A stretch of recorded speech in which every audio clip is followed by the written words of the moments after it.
ଜୟ ଜଗନ୍ନାଥ ସାଙ୍ଗମାନେ। ଆଉ କାଲିକି ଧନୁ ସଂକ୍ରାନ୍ତି ବୋଲିକି ମୁଁ ଆଜି ସନ୍ଧ୍ୟାବେଳେ ମାସନ୍ଧ ଦିନ ସନ୍ଧ୍ୟାବେଳେ ବସିକି ତା ଆଗ ଦିନ ମୁଁ ଧନୁ ମୁଆଁ ବନଉଛି। ଯେ ଚୁଲି ପାଖରେ ବସିଛି ବୋଲିକି ଅନ୍ଧାରିଆ ଟିକେ ଦେଖାଉଛି।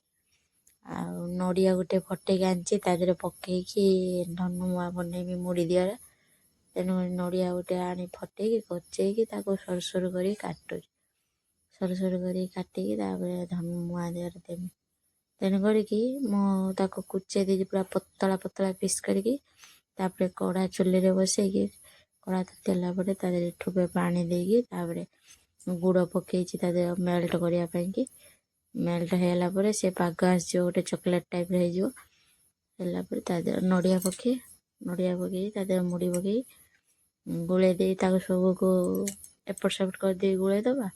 ଗୋଳେଇ ଦେଇକି ହେଇଗଲା ପରେ ସେ ଗୋଳେଇ ହେଲା ପରେ ତାପରେ ଗରମ ଗରମ ତ ହାତ ସହିବନି ମୁଆଁ ବନେଇବା ପାଇଁ। ଟିକେ ହାଲକା ଥଣ୍ଡା ହେଲା ପରେ ତା ଗୋଲ ଗୋଲ କରିକି ମୁଆଁ ଟାଇପ୍ର କରିଦେଇକି ସମସ୍ତେ ସକାଳ ହେଲେ କାଲି ଧନୁ ସଂକ୍ରାନ୍ତି ବୋଲି ସମସ୍ତେ ମୁଆଁ ଖାଏ।